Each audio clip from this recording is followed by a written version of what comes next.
Bonjour et bienvenue à tous pour cette deuxième table ronde de ce cycle à 3 volets sur le thème coopération et développement en Afrique. Et si l'on pensait autrement, nous sommes en direct de l'hôtel de région Nouvelle-Aquitaine à Bordeaux pour une opération en partenariat avec l'ONG Médias et Démocratie, les Afriques dans le monde, l'Institut des Afriques, l'IFED, qui est l'Institut de formation et d'appui aux initiatives de développement, également Sciences Po Bordeaux, et puis des partenaires médias que sont Sud-Ouest et Le Monde Afrique. Et je suis moi-même Marie-France Chatin, journaliste à Radio France Internationale. Alors pour cette deuxième conférence, nous allons nous poser la question de savoir si l'épidémie de Covid-19 peut-elle constituer une aubaine pour réformer les systèmes de santé. Nous avons 3 intervenants qui sont Marianne Séverin, chercheuse associée au LAM, les Afriques dans le monde, qui est un centre de recherche basé à Bordeaux et rattaché à Sciences Po. Marianne Séverin, bonjour. Bonjour. Également Valérie Reed, directeur de recherche à l'antenne de Dakar au Sénégal de l'IRD. Et rattachée à Sciences Po. Marianne Séverin, bonjour. Donc Valérie Reed, pardon, il y avait un décalage dans mes oreillettes, je ne sais pas ce qui s'est passé, mais je recommence la présentation de Valérie Reed pour dire que vous êtes directeur de recherche à l'antenne de Dakar au Sénégal, donc de l'IRD, l'Institut de recherche et développement, également en affectation à l'IZ, qui est l'Institut de santé et développement de Dakar, rattaché lui-même à l'université Cheikh Anta Diop, toujours de Dakar. Bonjour. Bonjour. Et Albert Zé, économiste de la santé à l'université de Tchang au Cameroun et expert au Centre d'analyse et recherche sur les politiques économiques et sociales du Cameroun. Bonjour. Bonjour. Alors peut-être pour commencer, Valérie Reed, je vais juste rapidement planter un petit peu le décor. On a vu face à la pandémie, les pays d'Afrique comme ailleurs, devoir se mobiliser.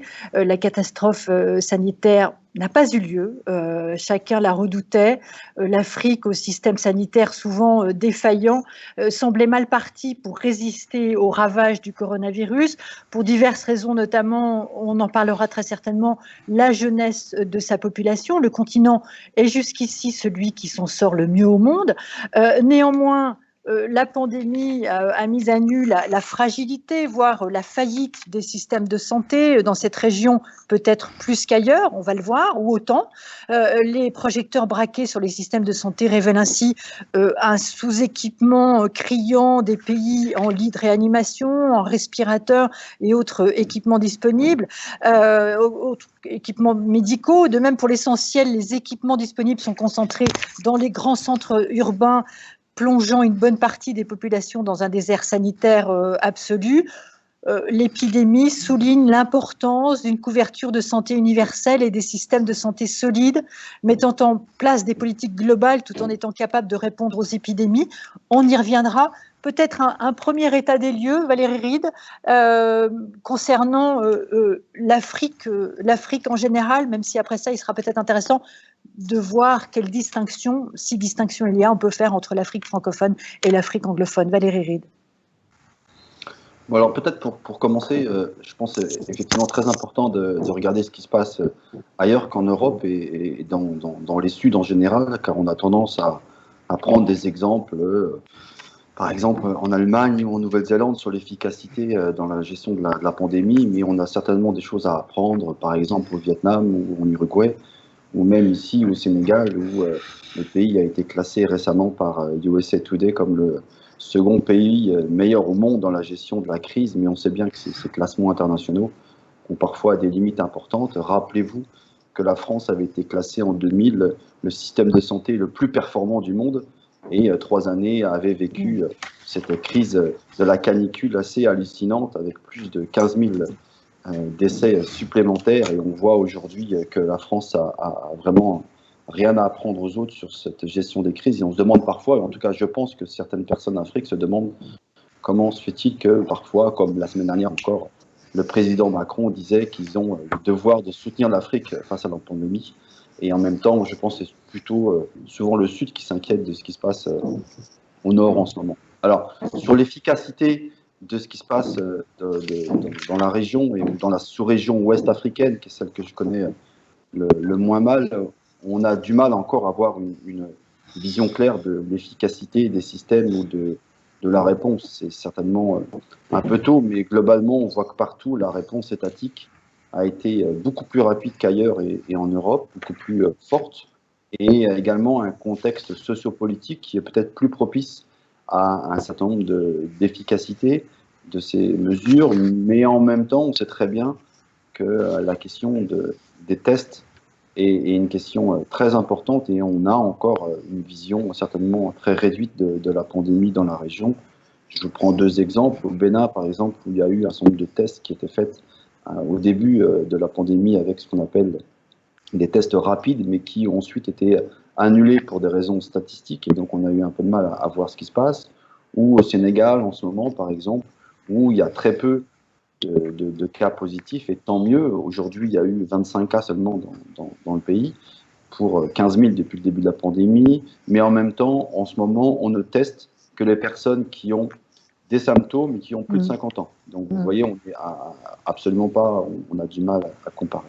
Et le troisième point que je veux faire avant de laisser la parole aux collègues, c'est la question des systèmes de santé. Aujourd'hui, on a un discours très général sur ce qu'on appelle la résilience des systèmes de santé. Il y a beaucoup d'articles de journalistes autour de ces questions-là et assez peu de travaux de recherche, mais on oublie souvent que la résilience actuelle des systèmes s'inscrit dans une histoire de réforme des systèmes et de réformes la plupart du temps néolibérales qui ont réduit les capacités des systèmes à faire face, avec par exemple une réduction des ressources humaines en santé dans les pays, parce que le FMI à un moment donné a poussé les pays à réduire, une contractualisation à l'extérieur, une privatisation ou un renforcement des paiements des patients dans les centres de santé, une délocalisation des industries pharmaceutiques, bref, toute une série de mesures qui ont réduit la capacité des pays et des systèmes à répondre à la crise actuelle, malgré certaines réussites contemporaines.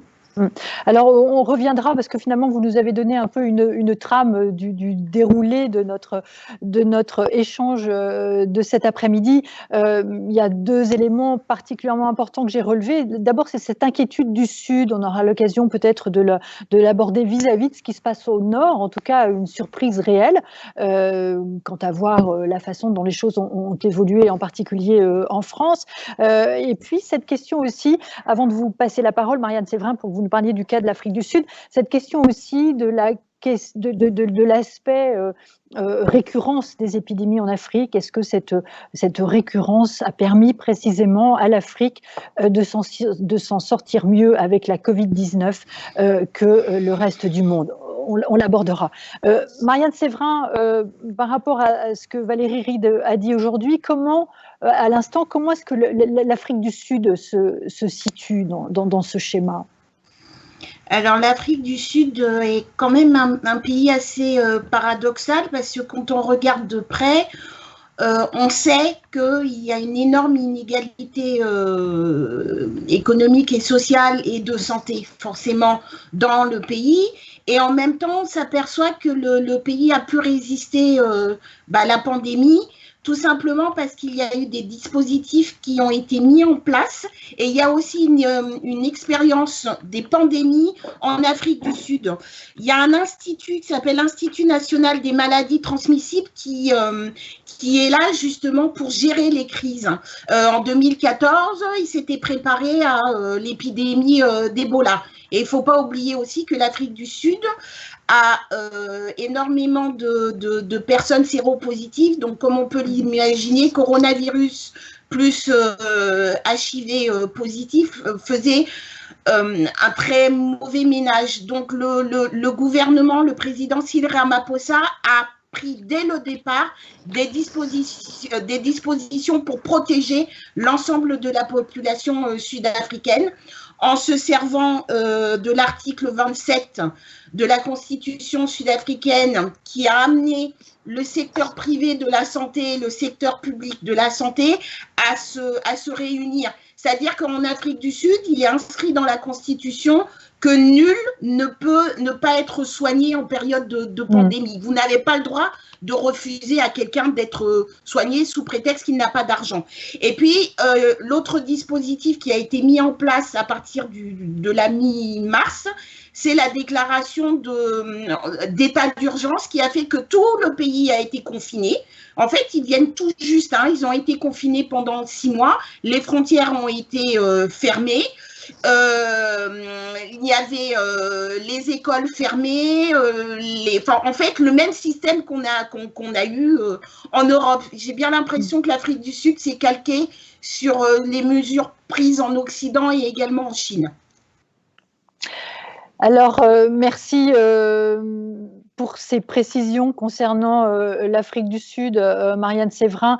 Albert Zé, au Cameroun, est-ce que d'abord le pays a été confiné comme l'Afrique du Sud l'a été? Et c'est peut-être intéressant d'essayer de comprendre qui en Afrique a confiné, n'a pas confiné. Est-ce que la politique a été assez générale et unifiée dans la façon de réagir à la pandémie, Albert Zé?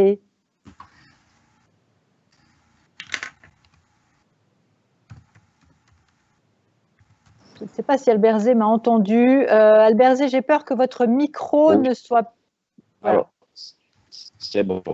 Je disais que de la part du côté du Cameroun, le pays n'a pas été confiné. Donc, on n'a pas connu justement cette restriction des sorties. C'est vrai qu'il y a eu des périodes de couvre-feu parce que les premières mesures, les 13 premières mesures de riposte ont mis sur pied le couvre-feu qui allait de 18h jusqu'à 6h du matin. Donc, tous les lieux publics devaient être fermés à partir de 18h.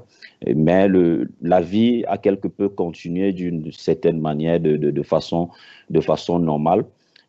C'est pour cela que je dirais ici que le Cameroun a démontré en quelque sorte une manière spécifique de gérer la situation qui n'a pas été forcément aussi drastique que les autres parce que les mesures n'ont pas été suffisamment respectées parce que les toutes premières mesures qui ont été mises sur pied, les 13 premières mesures, n'ont pas connu véritablement le succès que ça devait connaître. Il n'y a pas eu tellement de rigueur parce que il faut avouer que malgré le couvre-feu, on a trouvé quand même des gens qui se débrouillaient à contourner les choses et qui restaient encore dehors à un certain moment. Il y avait d'autres comportements qui naissaient. Et puis, on avait également des gens qui savaient que tout devait être fermé pratiquement à 18h. Donc, on voyait par exemple dans les débits de boissons des gens qui s'agglutinaient tout au long de la journée pour essayer de rattraper en quelque sorte leur soirée ratée. Donc, il y a eu ce cas, mais ce que je voudrais dire ici, c'est que le Cameroun a fait beaucoup d'efforts dans la gestion de la crise, mais comme tous les autres pays africains, il n'y a pas eu une véritable réflexion dès le départ, parce qu'il faut déjà le mentionner que les pays africains ont eu la chance de voir d'abord les autres pays subir la crise pendant 2 mois, pratiquement 2 mois et demi, parce que lorsque j'ai essayé de regarder en quelque sorte l'arrivée de la pandémie en Afrique, presque tous les pays d'Afrique noire ont eu les premiers cas autour de mi-mars. Ça veut dire qu'on a eu suffisamment de temps pour mûrir les réflexions, on a eu suffisamment de temps pour affiner les stratégies, mais on s'est rendu finalement compte que plusieurs pays africains, je dirais même la quasi-totalité, a plutôt copié des politiques mise en place en Occident, comme Dr Séverin le disait tout à l'heure. Ça a été ça, en quelque sorte, l'une des plus grandes faiblesses dans la gestion de cette crise, parce que je pense que si on avait eu une réflexion en amont, si on avait eu une réflexion bien avant que la pandémie n'arrive en Afrique, on aurait pu justement déceler des points forts qui pouvaient nous permettre justement de ne pas pouvoir avoir même l'effet que ça a eu cette fois. Donc, il y a eu cette difficulté parce que je prends par exemple le cas du Cameroun, si vous me le permettez. Nous, c'est 2 semaines après l'arrivée des premiers cas que nous avons vu une première réunion pour pouvoir sortir les 13 premières mesures qui étaient tout simplement calquées en quelque sorte sur la riposte européenne et qui, en quelque sorte, ne pouvaient pas répondre efficacement à l'environnement socio-économique du Cameroun. Alors, avec tout ce que vous venez de dire, la question qui se pose peut-être est celle de savoir, alors on a bien compris que le Cameroun, la gestion avait été peut-être pas aussi rigoureuse qu'ailleurs, parce qu'il n'y a pas eu de confinement, mais simplement un couvre-feu comme ce que nous vivons en France aujourd'hui. Est-ce que cela a un impact sur le taux de létalité? Est-ce qu'il y a un vrai différentiel entre les pays qui ont confiné et ceux qui n'ont pas confiné? Et peut-être un état des lieux aussi du différentiel entre l'Afrique francophone et l'Afrique anglophone. C'est peut-être une question que j'ai envie de vous poser, Valérie Reed, et après ça, pour échanger avec Marianne Séverin, qui viendra peut-être en écho à ce que vous allez dire sur cette question, Valérie Reed. Bon, c'est une question compliquée parce qu'en fait, la manière dont les systèmes de santé sont organisés en Afrique subsaharienne ne répondent pas forcément à cette dichotomie que vous employez entre Afrique francophone et Afrique francophone. Et les collègues du Cameroun qui sont bilingues ont un système aussi national qui est intéressant. Mais la plupart de ces systèmes, quels qu'ils soient, reposent quand même sur des grands principes qui ont beaucoup de limites, notamment avec la faiblesse du financement de l'État pour faire fonctionner ces systèmes de santé, qui font en sorte que la plupart des gens ne les fréquentent pas parce qu'il faut payer au point de service lorsque vous y rendez. Alors évidemment, dans le contexte de la pandémie, il y a eu une forme de gratuité qui a été appliquée un peu partout, alors qui est plus ou moins réelle, mais dans les pays de la région ouest africaine, j'ai entendu peu de débats sur le fait que cette gratuité n'était pas effective, donc c'était plutôt une bonne chose. Et on a vu, alors comme en France par exemple, il y a eu un déferlement de financement sur ces approches. C'est assez surprenant, par exemple en France, où les hôpitaux ont une ligne budgétaire ouverte et personne ne se pose des questions sur comment on va dépenser cet argent. Et en Afrique de l'Ouest francophone, il y a eu aussi pas mal d'argent, mais encore dans une perspective, je dirais, très verticale et avec cette approche un peu ancestrale, centrée sur des maladies particulières, sans une vision systémique de ces questions-là. Et ça, je pense que c'est un souci important. Et ce recours à des ressources, je dirais, exogènes au pays et au système, avec finalement des citoyens qui sont parfois un peu mis à l'écart des prises de décision et des financements. Donc, voilà. Et l'autre faiblesse également, et pour répondre à votre question sur la létalité de ces données, c'est aussi des systèmes d'information qui sont quand même assez fragiles. Et en Europe, comme en Afrique, on a du mal à avoir des données fiables. En Europe, il y a eu du temps dans certains pays, en France notamment, pour mettre à jour les données et les partager. Il reste encore pas mal de secrets, et dans la sous-région, je dirais que c'est encore plus difficile d'avoir des bonnes données, des données de qualité et des chiffres qui... voilà, alors évidemment, il y a des enjeux politiques sur la communication des données, avec cette habitude qu'ont pris un certain nombre de pays à donner les chiffres tous les jours, mais ça a beaucoup évolué aussi au fur et à mesure des temps. Enjeu politique sur la communication des données.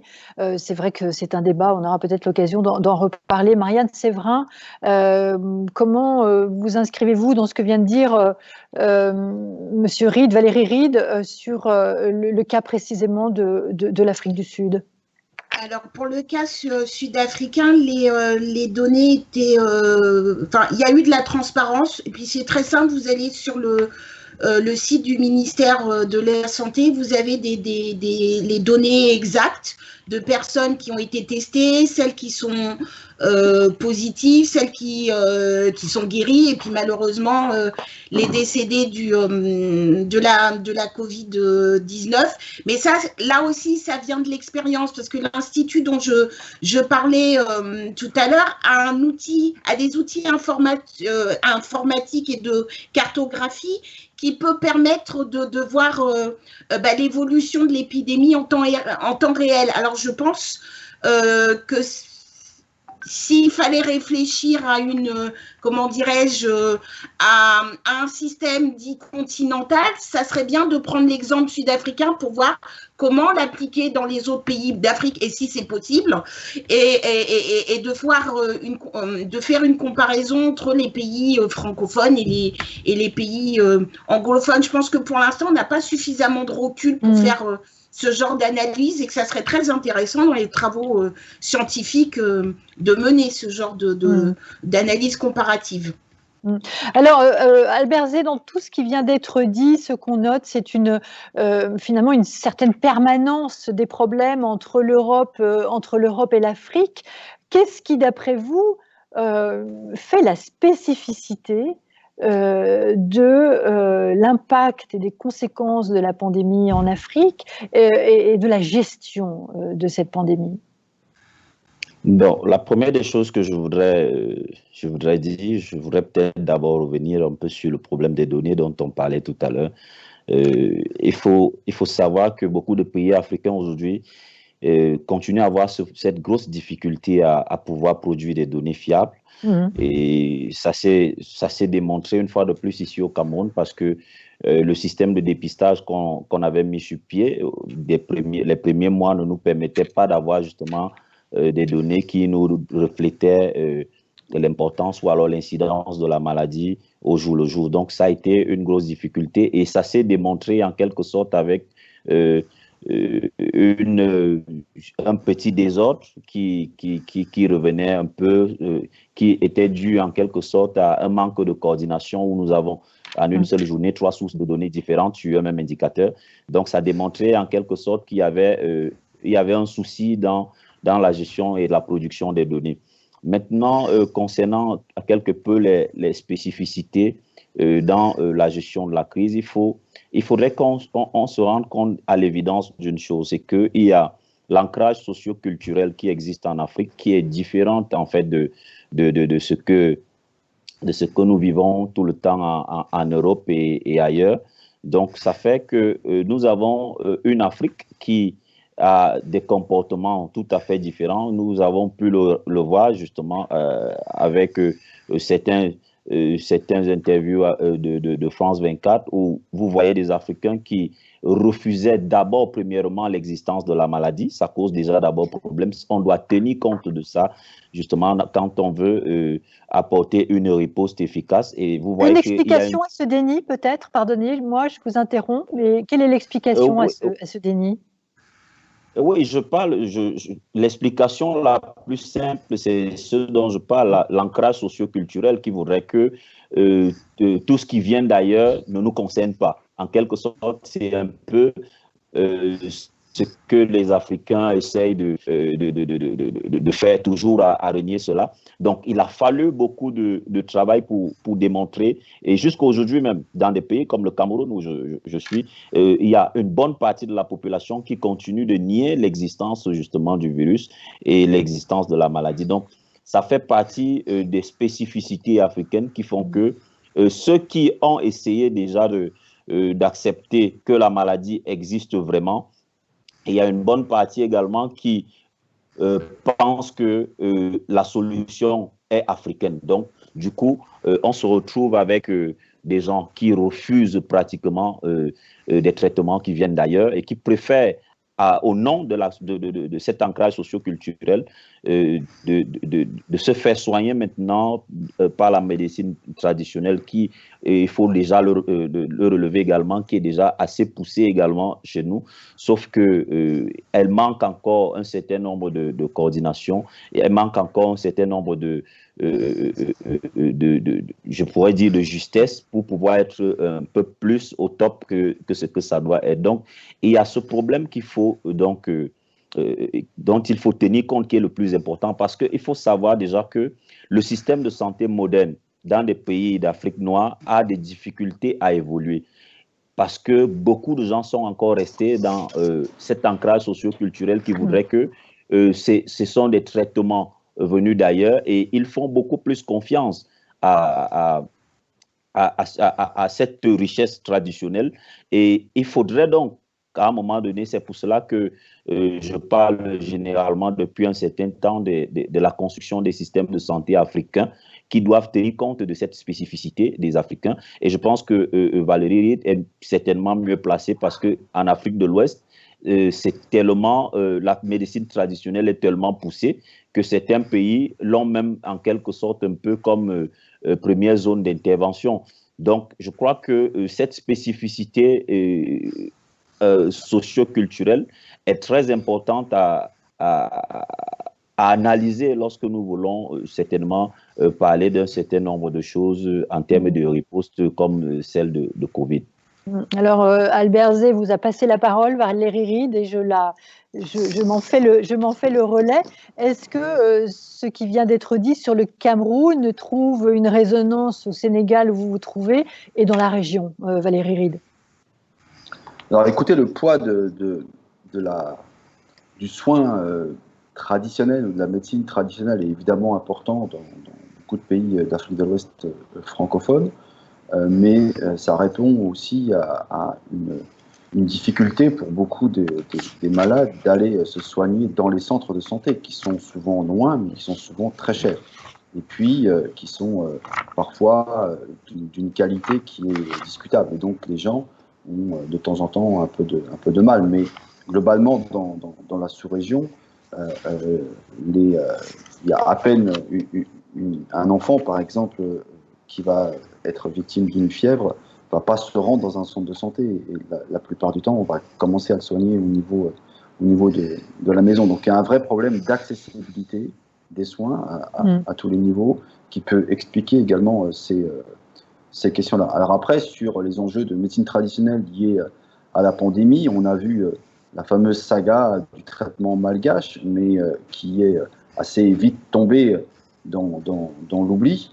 Et au Sénégal en particulier, où il y a eu aussi une médiatisation de ce processus, le système ne l'a pas intégré tant qu'il n'y avait pas eu une étude sérieuse et rigoureuse qui démontrait son efficacité. Et à ma connaissance, ça n'a toujours pas été fait. Donc oui, il y a un recours à ces questions-là, mais globalement, dans la crise actuelle, on a quand même géré la crise par une médecine non traditionnelle, je dirais, à travers des structures hospitalières. Mais ce qui est intéressant aussi au Sénégal par rapport à d'autres pays, c'est qu'ils ont, au début de la crise, réagi très vite en mettant en place des sites qu'ils appellent extra-hospitaliers. Donc, ils n'étaient pas dans les structures de santé publiques, où ils ont assez rapidement mis en place des sites dans des hôtels ou dans des hangars qui permettaient de prendre en charge des gens sans surcharger le système. Donc, on a vu au Mali aussi, à des hôpitaux où je suis allé récemment, avait mis en place des tentes à l'extérieur pour prendre en charge les patients. Donc on a eu aussi cette vision et cette réactivité importante. Et pour revenir également sur votre question tout à l'heure par rapport à la récurrence des épidémies, là aussi c'est intéressant, c'est qu'évidemment les épidémies de maladies infectieuses dans la région subsaharienne, c'est assez...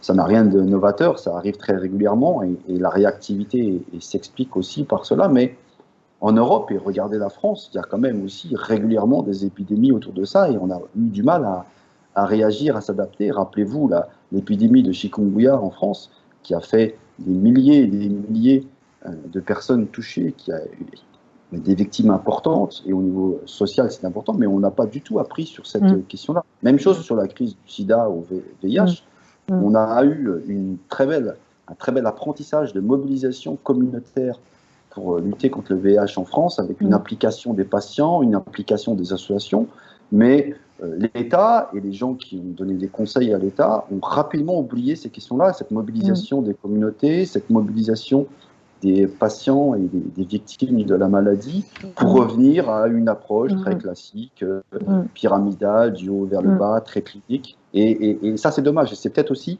une des spécificités de la sous-région, c'est cette question-là de la mobilisation des communautés, la capacité des ménages et des villages à réagir et à s'orienter sur des réponses qui puissent être utiles. Alors la question des épidémies et des leçons que nous avons pu ou pas tirer, elle est évidemment très intéressante quand on voit en Asie, Marianne Séverin, précisément des pays comme la Corée du Sud, comme Taïwan, réagir très très vite parce que précisément d'autres épidémies, il y a 10, 20, 30 ans, s'étaient déjà développées et ils savaient très bien de quoi il retournait et très très vite. Puisque je suis en Asie, je fais le pont avec la question de la Chine, Marianne Séverin. L'Afrique du Sud, exemple que vous connaissez bien, a bénéficié de l'expertise des Chinois. Parce qu'il y a eu une coopération assez forte entre la Chine et l'Afrique du Sud. Et également, alors là, on part tout à fait ailleurs sur la planète, la présence d'un certain nombre de médecins cubains. Alors, pour la Chine, il y a une petite coïncidence. Des étudiants sud-africains étaient en Chine au moment où la pandémie s'est déclarée. Donc, ils ont suivi et ils ont subi tout le processus du confinement. Et le gouvernement sud-africain a réussi à la rapatrier en Afrique du Sud. Les pauvres sont arrivés en Afrique du Sud au moment où on déclarait le confinement sur tout le territoire. Et il y a eu un débriefing. Donc finalement, j'ai envie de dire qu'ils ont servi un peu de cobaye pour le gouvernement sud-africain. Et puis en ce qui concerne les médecins cubains, c'est depuis, j'ai envie de dire, c'est depuis 1994 qu'ils viennent régulièrement en Afrique du Sud pour pallier au manque de médecins de ce pays, puisque bon, lorsque vous êtes étudiant en médecine et que vous voulez travailler en Afrique du Sud, malheureusement vous êtes mal payé, vous avez plutôt tendance à immigrer ailleurs. Donc c'est vraiment une, je veux dire, entre guillemets, c'est une chance pour l'Afrique du Sud d'avoir à la fois la Chine et à la fois le Cuba, même si ce nomadisme de médecins cubains à l'étranger est assez décrié régulièrement. Alors décrié peut-être pour des raisons purement... alors, en fait, je vous pose la question. Moi, mon idée, c'est purement interne à Cuba, avec peut-être des médecins qui sont payés, dont une partie du salaire revient au gouvernement cubain, mais une profession médicale particulièrement compétente et qui rayonne beaucoup à la fois en Amérique latine et en Afrique du Sud, Marianne Séverin. Exactement, et je tiens à ajouter quelque chose, c'est que l'ancienne ministre de la Santé, qui n'est autre que le docteur Nkosazana Dlamini-Zuma, qui est autre chose maintenant dans le gouvernement de Cyril Ramaphosa, a été la première à avoir signé un accord entre l'Afrique du Sud et Cuba pour faire venir les médecins cubains en Afrique du Sud et notamment dans les zones rurales. Donc c'est vraiment... entre guillemets, c'est une coutume. Alors, j'aimerais qu'on aborde la question des systèmes de santé avec finalement que montre cette crise sanitaire des systèmes de santé en Afrique, les atouts, les faiblesses, les blocages révélés. Vous avez beaucoup, chacun fait mention du modèle qui pouvait être pris avec l'Occident. Est-ce qu'on retrouve dans la gestion de l'épidémie de la Covid-19, est-ce qu'on retrouve cette relation, cette modélisation occidentale sur les systèmes de santé en Afrique? C'est peut-être à vous, Albert Zé, que j'ai envie de poser d'abord la question et ensuite proposer à Valérie Reed et Marianne Séverin de répondre. Alors, c'est comme je le disais tout à l'heure que la première des choses, c'est de pouvoir se rendre compte des spécificités africaines qui ont été justement exposées lors de cette crise sanitaire. Il n'y a pas seulement cette crise sanitaire, mais tous les jours on vit justement ces spécificités africaines qui voudraient qu'on a un environnement qui est totalement différent des autres continents, puisque nous avons vu dans le cadre de la crise sanitaire Covid qu'il existe une différence fondamentale entre l'environnement asiatique, européen, américain et africain. Donc, il n'est plus question en quelque sorte de pouvoir penser des systèmes de santé africains sous un calque d'un autre univers. Il faut les penser désormais avec ces spécificités africaines et il faut tenir compte justement de tout ce que nous vivons aujourd'hui. Nous avons essayé de parler de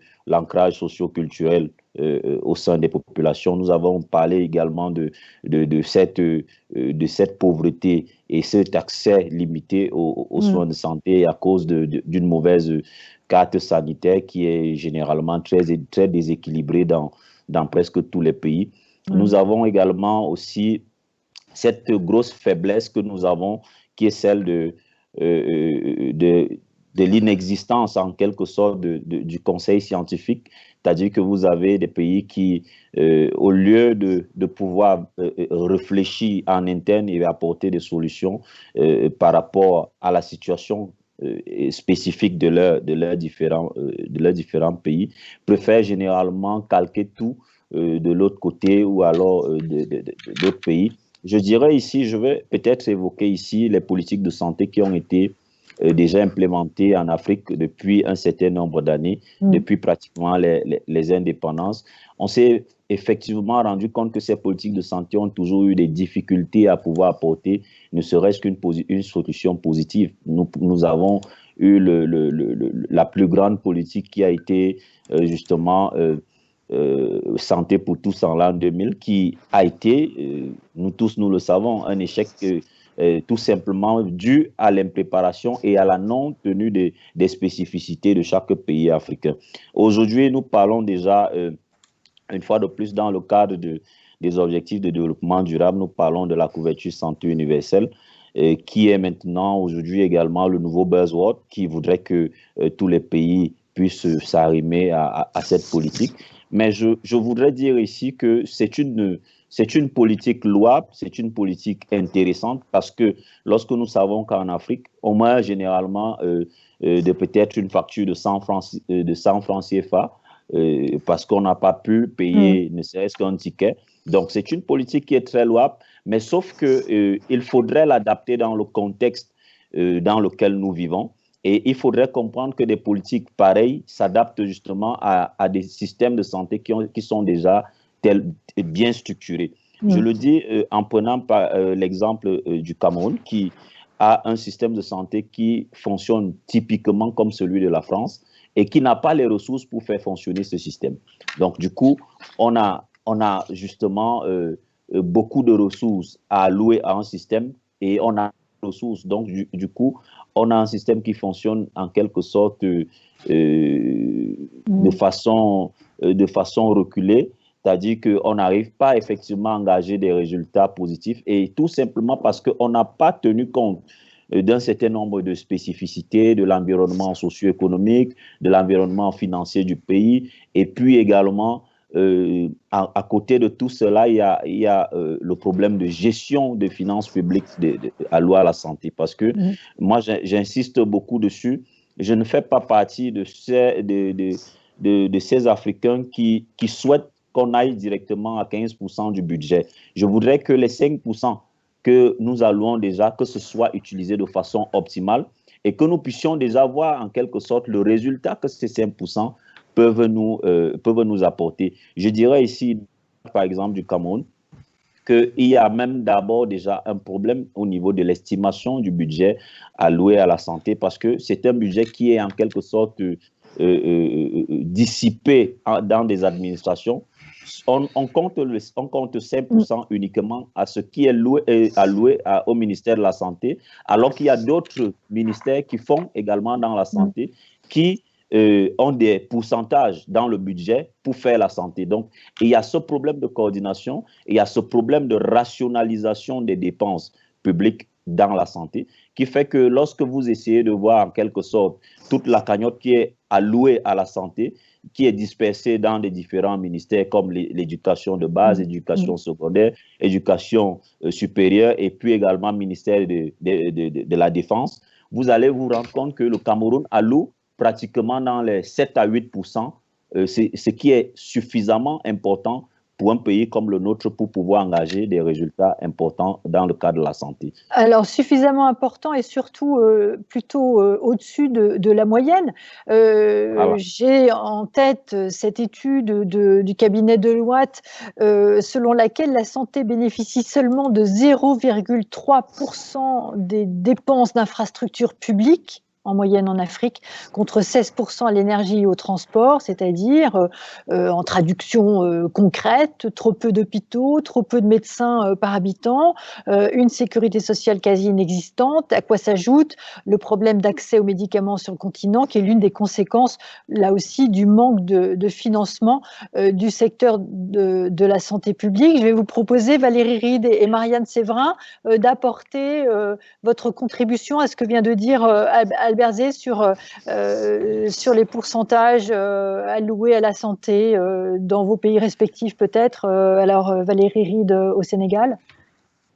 Alors, bon, on ne va pas se battre sur des histoires de chiffres là, mais je suis d'accord avec Albert Zé sur le besoin de gagner en efficience, donc d'en avoir plus pour l'argent qu'on donne, mais en même temps, je pense que c'est évident qu'il n'y a pas suffisamment d'argent et de priorités accordées par les gouvernements et d'argent public, et j'insiste sur public, pour que ça puisse fonctionner. Et le fait que vous citiez un rapport écrit par un cabinet privé à but lucratif en dit long sur sa volonté de savoir ce qui se passe pour pouvoir ensuite développer des systèmes qui ont été privatisés très largement depuis ces 30 dernières années dans la sous-région. Donc, il y a un vrai besoin d'une priorité, d'une volonté politique. Alors, c'est plus facile à dire de la part des chercheurs qu'à faire de la part des politiciens, mais une volonté politique de donner une priorité à ces questions-là. Et tant qu'on n'arrivera pas à organiser des systèmes qui permettront aux gens de contribuer en fonction de leurs capacités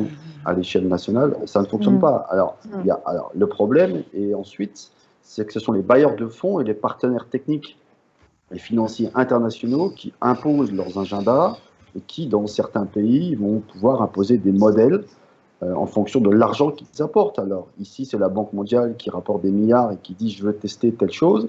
Là, c'est la coopération belge ou française qui dit « ah ben, je veux tester mes petites mutuelles de santé ». Et tout le monde vient avec sa petite casquette et impose un peu son processus. Et il y a une vraie fragmentation et un manque de discours aussi cohérent de certaines instances. Et après, on a un peu de mal ensuite à trouver la bonne solution. Puis enfin, il y a évidemment un problème de gouvernance et de confiance de la part des citoyens dans l'État, où effectivement, si au quotidien, vous voyez un peu de micro-corruption ou de grandes dépenses qui sont pas liées à ce qui se passe, vous avez évidemment un peu moins tendance à vouloir payer vos impôts si tant est que vous en payez. Donc la question de la confiance est centrale. Et on vient de terminer un sondage à l'échelle nationale ici au Sénégal avec des collègues de l'ISED, le professeur Adama Faye, sur le lien entre confiance et épidémie. Et en fait, nos résultats montrent très bien qu'il y a une relation inversement proportionnelle entre la confiance que les gens ont envers le gouvernement pour lutter contre la pandémie et la diffusion du virus et de la pandémie. Et donc, plus les gens habitent dans des régions ou des départements où l'incidence est forte, moins ils ont confiance en l'État. Et plus les personnes sont jeunes, moins ils ont confiance en l'État. Donc on voit ici un besoin certainement de travailler sur cette question-là pour qu'on puisse regagner la confiance des gens, pour qu'ils acceptent, comme on a imposé et qu'on l'a fait accepter au milieu du siècle dernier en Europe aux citoyens, qu'on accepte que les gens payent. Et ça, c'est un besoin fondamental. Alors la question de la confiance, elle est intéressante. Marianne Séverin, est-ce qu'elle se pose en Afrique du Sud? Problème de confiance, problème de gouvernance. Est-ce qu'il y a un débat en Afrique du Sud autour de ces questions? Oui, alors c'est un débat général. En Afrique du Sud, on va dire que la population sud-africaine ne fait plus confiance au gouvernement, et notamment à cause de gros scandales de corruption postérieure à la pandémie, et qui a continué pendant la pandémie. Mais il y a une chose qu'il faut comprendre aussi, c'est que l'Afrique du Sud est décentralisée. Donc, en fonction des provinces, il y a 9 provinces en Afrique du Sud, et en fonction des provinces, le système de santé est bon ou extrêmement médiocre ou carrément décrépitude. Et la pandémie a fait exploser justement cette image. Si on prend le cas de la province du Western Cape, qui n'est pas gouvernée par l'ANC, ils se sont pas mal débrouillés, alors que dans d'autres provinces gouvernées par l'ANC, on s'est aperçu que les hôpitaux n'étaient pas en capacité de faire correctement leur travail. Et puis c'est là aussi où on note de la corruption dans le milieu médical. Donc il y aurait une étude comparative à faire également entre les provinces pour voir ce qui se passe et quelle a été leur gestion de la pandémie et comment justement pallier à ce phénomène de mauvaise gouvernance dans les provinces.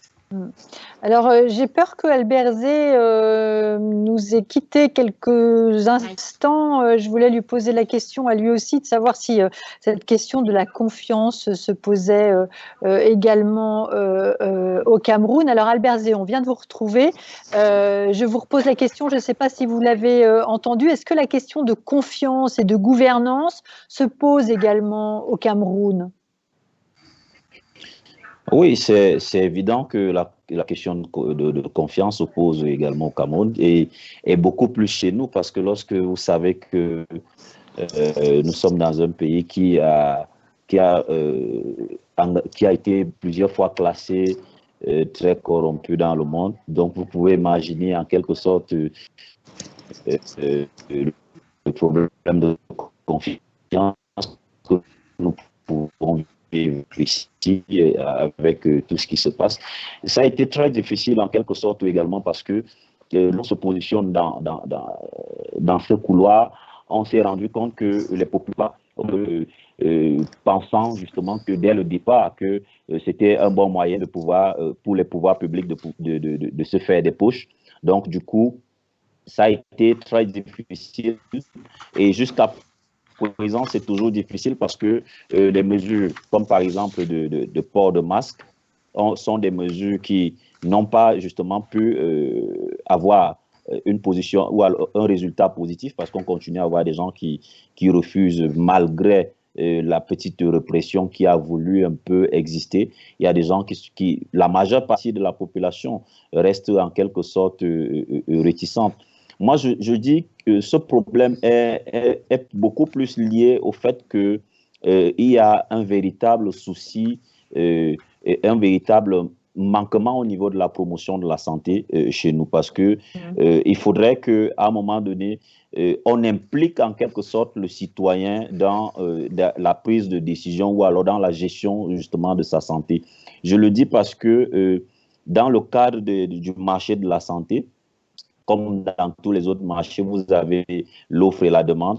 Mais il faut savoir que celui qui est le demandeur, c'est-à-dire que celui qui est en quelque sorte le client, le patient, est également celui-là qui participe à la production de ces soins. Donc, on ne peut pas engager un certain nombre de mesures, on ne peut pas produire justement des mesures qu'on va imposer à celui-là, qui normalement également doit avoir un droit de regard sur ce qui est fait. Donc, ça fait partie des faiblesses justement des pays comme les nôtres qui n'ont pas encore compris que l'éducation de la population concernant leur santé, l'implication de la population dans les réflexions de santé et dans le processus de production des soins est quelque chose de très important. Et tant que nous ne l'aurons pas fait, nous aurons toujours justement ce manque de confiance, parce qu'il est assez important chez nous de le relever qu'au Cameroun, nous avons ce manque de confiance qui est devenu un peu plus important, tout simplement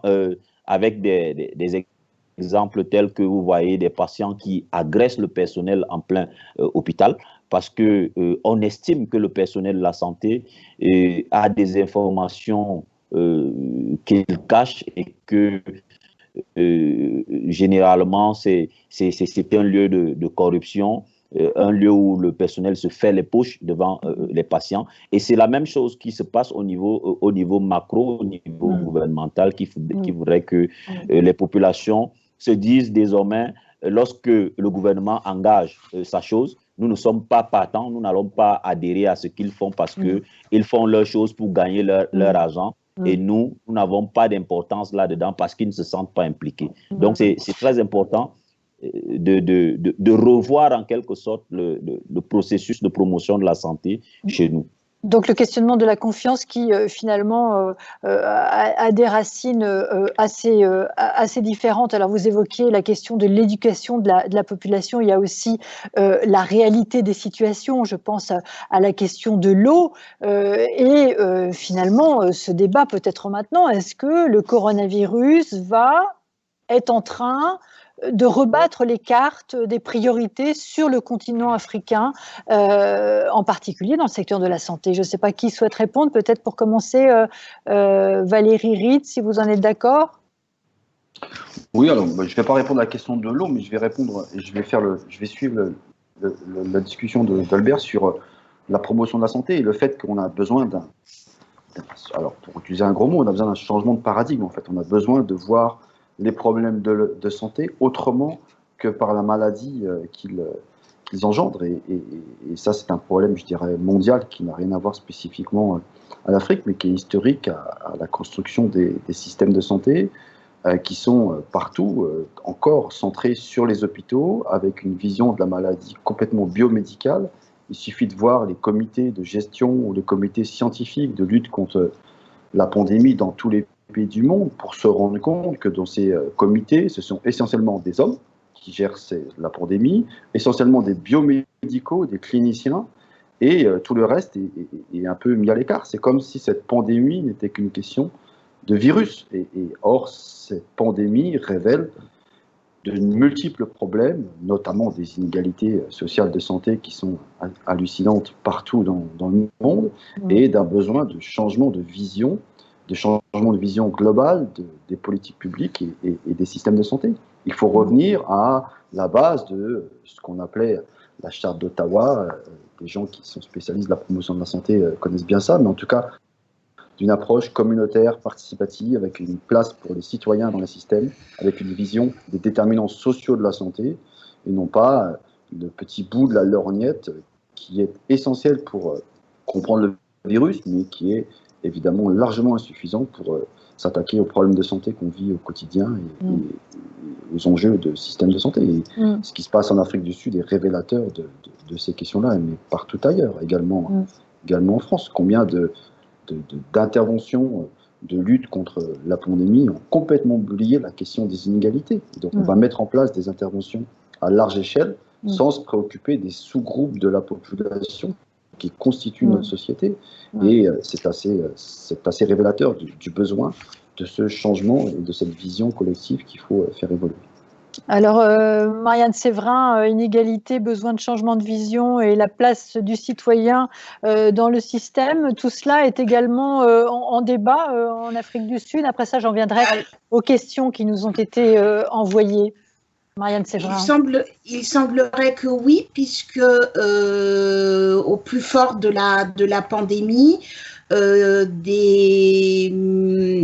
organisations de la société. Alors, je vais vous inviter, pardon Marianne Séverin, je vous interromps. En fait, je vais vous inviter à vous recadrer par rapport à votre... voilà, là on vous voit surtout. Mais c'est pardon, excusez-moi. Et encore légèrement plus vers la droite pour vous. Voilà, pardon, excusez-moi. Alors, je disais qu'au plus fort de la pandémie, des organisations de la société civile ont demandé à être beaucoup plus intégrées dans ce conseil scientifique, parce que lorsqu'on a imposé un confinement, il y a les deux populations vulnérables dont on n'a pas vraiment tenu compte et ce sont les populations qui sont susceptibles d'être victimes de violences, ce sont les femmes et les enfants, parce qu'on peut imaginer par exemple qu'une femme et des enfants qui se retrouvent dans une maison avec un mari ou un compagnon, un papa extrêmement violent, si on dit à la femme qu'elle n'a pas le droit de sortir, donc finalement elle doit subir les coups du compagnon, bien qu'il y ait eu l'ouverture de centres pour héberger ces femmes, mais ça aurait dû être discuté en amont. Et je pense, parce que là en ce moment ils sont en train de voir s'il ne va pas avoir une deuxième vague, je pense que ce sont des questions qui vont être remises en lumière afin de voir comment gérer beaucoup mieux cette pandémie en tenant compte des inégalités, en tenant compte des personnes vulnérables telles que par exemple les personnes en situation de handicap ou les personnes qui ont des maladies chroniques. Vous êtes bloqué à la maison, comment vous faites pour aller chercher des médicaments sans tomber sur un policier qui va vous taper dessus parce qu'a priori vous n'étiez pas censé sortir de votre domicile. Donc on a constaté durant cette pandémie qu'il y a eu énormément de violations des droits humains, des droits fondamentaux des plus vulnérables finalement. Alors, il nous reste exactement 20 minutes pour poursuivre. Alors, je vais proposer peut-être un deuxième volet qui est celui de répondre aux questions qui nous ont été envoyées, avec la première qui nous vient de Haruna, de Bamako, au Mali. C'est une question qui rejoint un petit peu ce qui s'est déjà dit, mais je vous fais confiance pour aller trouver des réponses peut-être un petit peu à la marge et qui vont pouvoir alimenter le débat sur, donc je la mentionne, cette question, la pandémie a-t-elle entamé la légitimité des États africains dans leur capacité à développer des politiques publiques de santé? Peut-être là aussi la question du réveil des États africains, mais bien évidemment la question des moyens. Albert Zé, je ne sais pas si vous souhaitez être le premier à répondre, enfin après ça je ne suis pas sûre que tout le monde puisse répondre aux mêmes questions parce qu'il va falloir un tout petit peu avancer, mais je vous propose Albert Zé de répondre à cette question. Alors, je pense que la pandémie a justement engagé le débat de la légitimité, pas seulement des pays africains, parce que nous avons vu qu'en un laps de temps, le village planétaire s'est coupé. Donc, la pandémie est venue évaluer tous les pays et les capacités de tous les pays à pouvoir vivre tout seul. Qu'est-ce qu'on peut faire tout seul? Est-ce qu'on a la capacité justement de pouvoir s'auto-gérer? Et ça a été en quelque sorte la première chose que la pandémie est venue évaluer. Et maintenant, le débat, il est là. Est-ce que les Africains ont justement donc saisi l'opportunité de savoir qu'ils peuvent désormais construire quelque chose de spécifique à leur continent et à leur pays? C'est en fait ça le débat, mais j'ai bien peur que nous soyons encore, que nous ratons encore cette occasion de pouvoir bâtir des situations ou alors des systèmes de santé purement africains, comme je le dis, tout simplement parce que nous avons vu au moment, lorsque j'ai pris la parole pour la première fois, je disais que les ripostes africaines ont été justement calquées sur l'Occident, alors qu'on aurait pu certainement apporter une réponse purement africaine. Ce n'est pas des idées qui manquent, ce n'est pas des solutions qui manquent. Moi, je dirais ici, je vais évoquer ici le cas du Cameroun. Ici au Cameroun, nous avons beaucoup de solutions qui sont nées et qui ont certainement produit des résultats par rapport à la situation Covid sur le traitement et tout le reste. Mais ce sont des solutions qui n'ont pas connu assez d'approbation, assez de succès parce que les dirigeants n'ont pas véritablement posé leurs yeux dessus. Ils se sont dit que ce qui est meilleur est certainement ce qui vient de l'autre côté.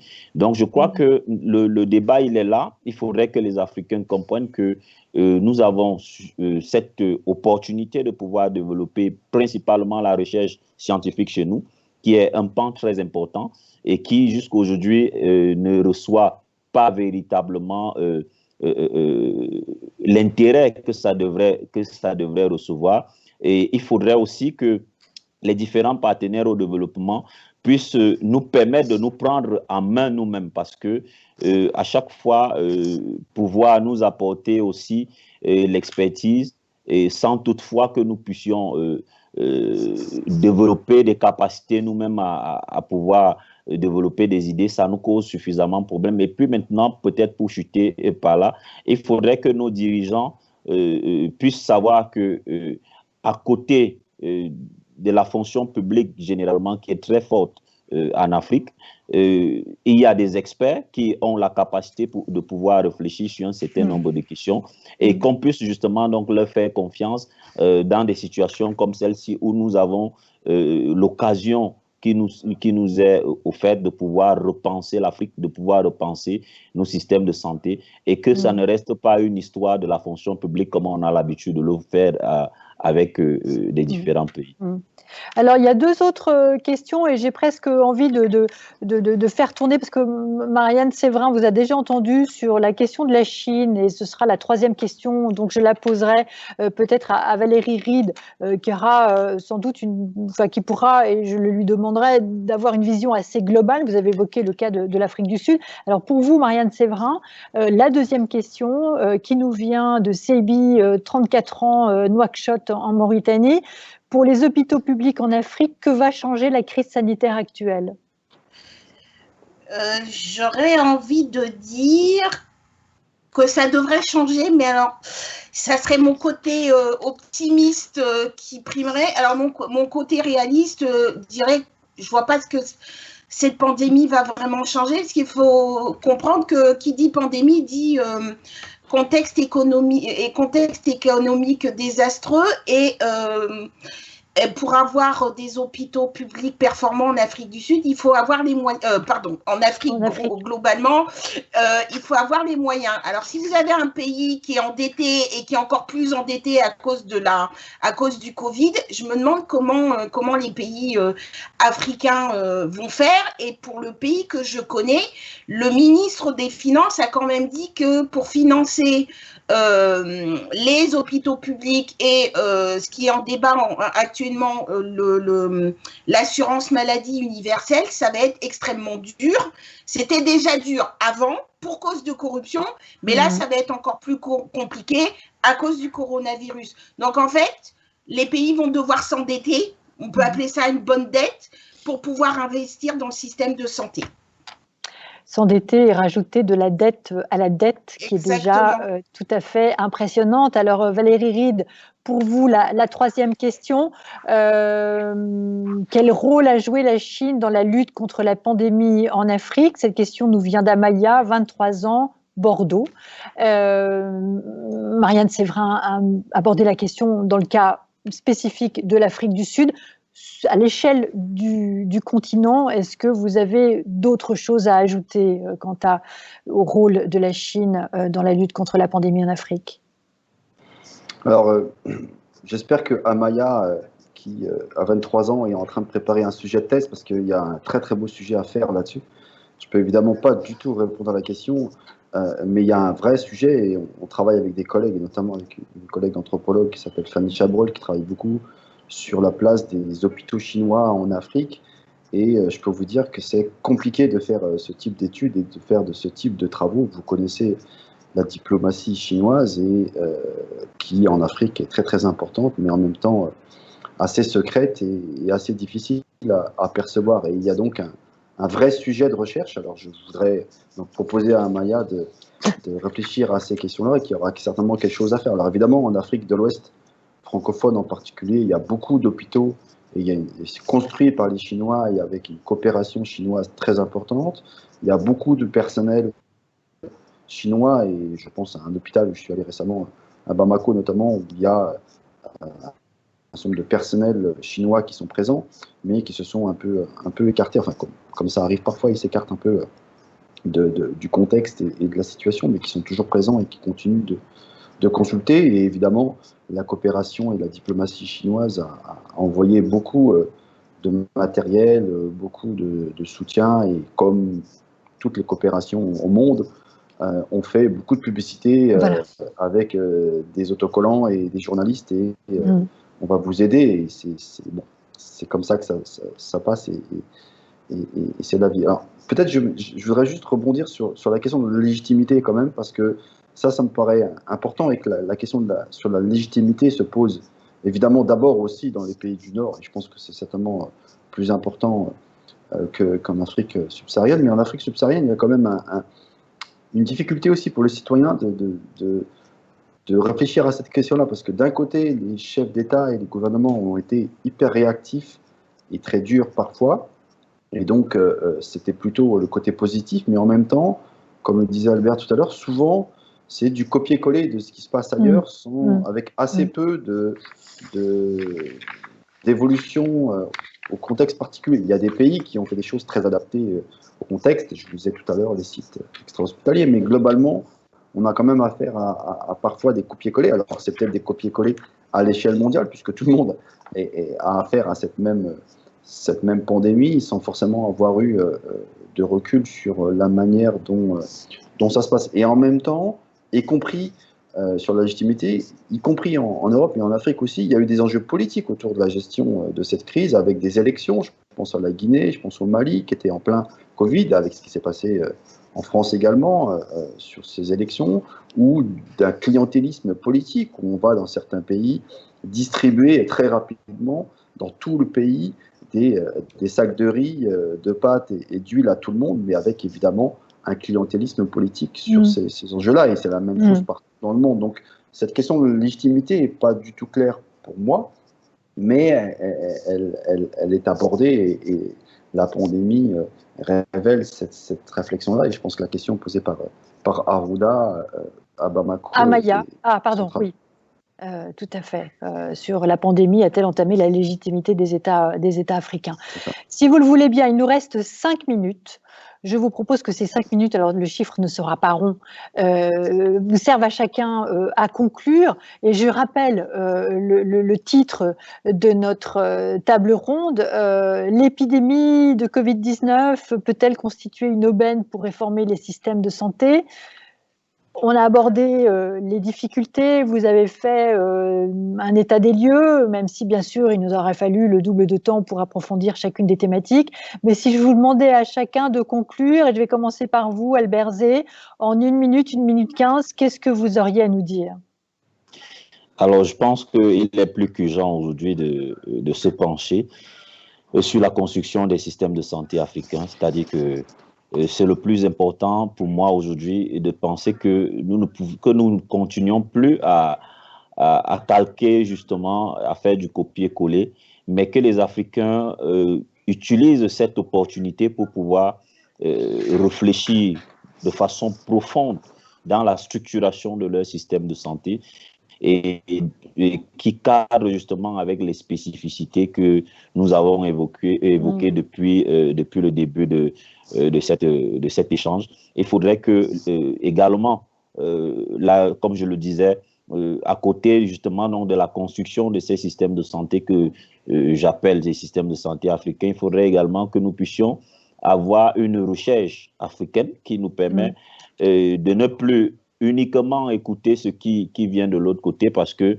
il faut comprendre que ces spécificités dont on a parlé aujourd'hui ne nous donnent plus l'opportunité de pouvoir implémenter des politiques qui sont globales, ou alors qui sont importées, comme je le dis souvent. Nous avons vu plusieurs politiques de santé, nous avons vu, comme je le disais, Santé pour tous en l'an 2000, et je voudrais peut-être chuter par... Très rapidement, Albert Zé. Par le cas justement de la couverture santé universelle, qui est en train d'être une politique mise en place par tous les pays africains. Il faudrait que ces pays africains puissent adapter la mise en place de cette politique avec les réalités de leur pays.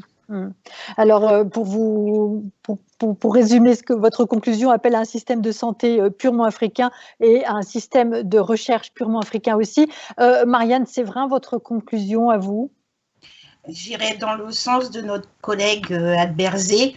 Je préconise une politique de santé purement africaine, peut-être décidée au niveau de l'Union africaine et non pas de l'Union européenne, puisque j'ai fait ce lapsus, puisque c'est une discussion que nous avons, nous, en Europe. Donc, et au niveau de l'Afrique, voir des coopérations au niveau régional, ce qui s'est fait d'ailleurs durant la pandémie, puisque certains pays n'avaient pas la possibilité de mener le test convenablement, donc on voyait les cotons, enfin je ne sais plus comment ça s'appelle, en Afrique du Sud, et ils avaient vous savez, si leur population était positive au Covid-19, et puis j'ai envie de dire une certaine éducation, parce que depuis tout à l'heure, on parle mauvaise gouvernance, de corruption, apprendre aux gens que finalement la mauvaise gouvernance, la corruption, ça a un impact négatif sur les populations les plus fragiles et notamment sur le système de santé. Et il y a un terme pour ça en Afrique du Sud, on appelle ça être Ubuntu, c'est-à-dire que penser à l'autre, être altruiste. Il faudrait appliquer ce genre de contexte à tout le continent africain pour faire avancer les choses. Être Ubuntu. Valérie Reed, votre conclusion? Alors, 3 points. Le premier, c'est plus de financement. Alors, je l'entends comme ça quand on parle de système de santé africain ou de système de recherche africain. Je l'entends comme des financements nationaux pour assurer des systèmes de santé avec une couverture universelle, des systèmes de recherche qui répondent aux priorités nationales et qui sont financés par les budgets nationaux pour éviter justement ces influences externes qui sont parfois négatives mais aussi parfois positives. Donc plus d'argent. 2, plus de formation au sens très large du terme et de formation interdisciplinaire de manière à ce qu'on puisse comprendre les problèmes qu'on vit dans leur globalité et non pas sur notre petite vision microscopique. Et ça, c'est un changement majeur qu'il faut avoir dans les universités et dans les lycées pour qu'il y ait cette vision-là. Et troisièmement, je dirais plus d'inclusion au sens large du terme dans les systèmes, d'inclusion des patients dans les réflexions autour de ça, d'inclusion des jeunes. On voit encore, alors on critique souvent les présidents de continuer à vouloir se présenter alors qu'ils sont très anciens, mais il y a encore des gens qui sont en service et qui prennent des décisions dans les systèmes de santé qui ont plus de 70 ans, y compris dans des pays européens, et on se demande pourquoi les jeunes n'ont pas plus de place, comme s'il n'y avait pas de jeunes de moins de 40 ans qui ne sont pas brillants et qui ne peuvent pas aider à lutter contre des pandémies, et plus de femmes, évidemment, sans être démagogique, sur cette place que devraient avoir les femmes dans ces discussions. Alors évidemment, je suis un homme blanc qui dit ça n'a pas beaucoup de sens, mais à un moment donné, il faut que cette approche inclusive et participative d'un système de santé ouvert sur le monde et sur les patients puisse changer. Alors, il nous reste encore quelques minutes. Valérie Reed, vous aviez, dans le propos liminaire, précisément mis l'accent sur la question d'une gouvernance finalement très masculine.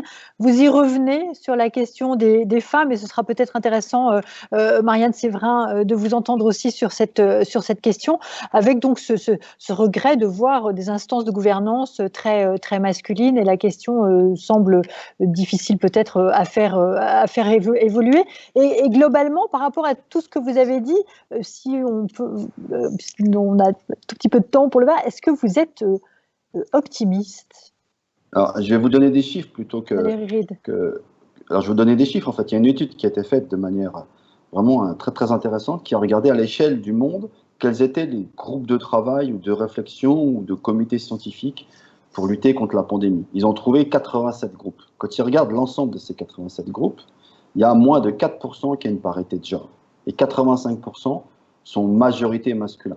Alors, et il y a peu de différence entre les continents. Sur le continent africain, ils ont trouvé l'existence de 28 groupes dans lesquels il y a 93% à majorité masculine. Et là, c'est l'analyse de genre, mais on pourrait également faire une analyse de discipline où les disciplines biomédicales étaient centrales dans ces approches. Il y a quelques papiers scientifiques auquel j'ai contribué aussi, qui analyse ça. Donc il y a un vrai besoin, et oui, il faut être optimiste, mais en même temps, il faut aussi dire les choses comme elles le sont, et il faut que ça bouge à ce niveau-là. Et si dans les facs, notamment de médecine, de plus en plus, c'est une majorité de femmes aujourd'hui, alors dans le Nord en général, en Europe et en Amérique du Nord, c'est quasiment 80-90% des femmes aujourd'hui. En Afrique, subsaharienne, on est encore loin de là, mais ça progresse et ça avance, et peut-être qu'il va falloir faire évoluer ces questions-là. Marianne Séverin, vous souhaitez rajouter quelque chose? Alors, je vais peut-être choquer en disant ça, mais si je prends l'exemple sud-africain, il y a une parité au sein du gouvernement sud-africain, et je pense à la ministre des gouvernements traditionnels et du territoire, je crois, Nkosazana Dlamini-Zuma, qui est une femme qui parle du genre, et je l'ai trouvée extrêmement dure pendant pendant la pandémie. Donc, le fait d'être une femme ne garantit pas, comment dirais-je, une vision beaucoup plus maternelle quand il s'agit de traiter des pandémies. Je pense qu'un homme peut très bien le faire. Alors, je suis une femme, je me permets de le dire, mais j'ai toujours pensé, et d'ailleurs, j'ai une association qui est au Cameroun qui travaille sur la question des femmes.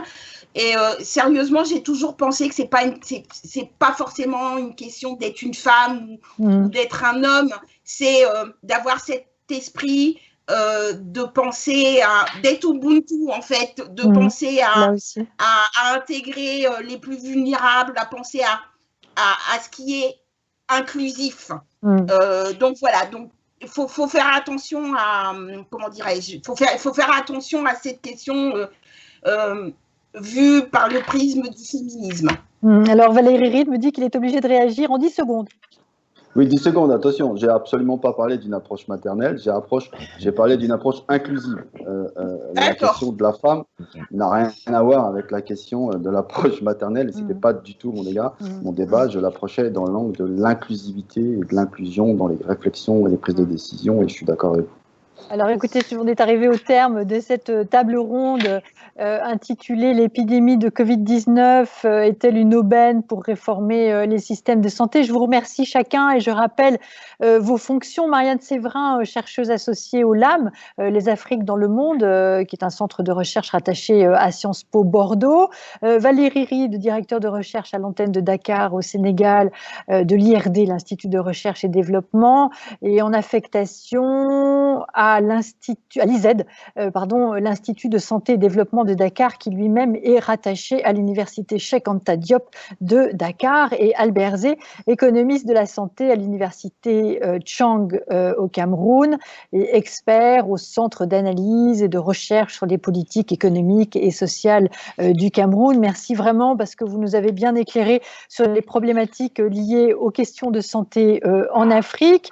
Je vous rappelle qu'à 17h, vous pourrez suivre la troisième et dernière table ronde sur le thème en développement aussi, les sociétés civiles ont leur mot à dire. Je crois qu'on a un tout petit peu lancé le débat avec Dominique Darbon, Fatima Chaïd et Fatoumata Souratier, une table ronde modérée par Marilyn Baumard du Monde Afrique. Et je remercie également Charlie Bento de Médias et Démocratie qui était à la régie pour nous permettre d'avoir une diffusion mondiale de cette table ronde. À très bientôt. Merci. Au revoir. Merci. Au revoir.